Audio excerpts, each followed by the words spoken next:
She's a Southern girl. She uses her Southern accent, as she says, when it's needed. I have been on the receiving end of her Southern accent many times. Not long ago, I made a reference to her Southern accent again, and I got the look.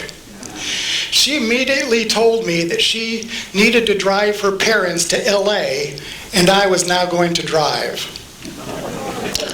Now, what she didn't know is I had always wanted to go to Los Angeles. I thought, cool, a long road trip, but I've always wanted to go to Los Angeles. Her plan backfired.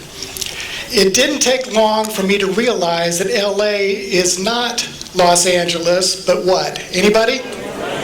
Not Louisiana. Lower Alabama.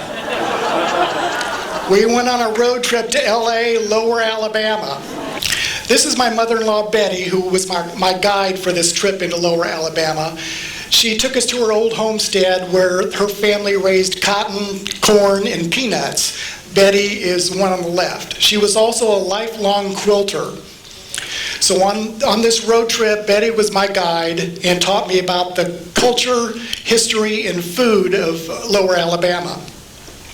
So when we got home, I became curious about these same things in Florida, the history, culture, and food of Florida. So I embarked on a 3-year project to explore Florida's back roads and discover the old Florida cooking and food traditions.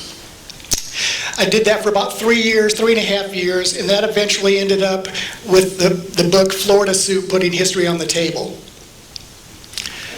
But first and foremost, I am a photographer, and so I have 729 slides of photographs to go through, and I want to talk about each one in close detail.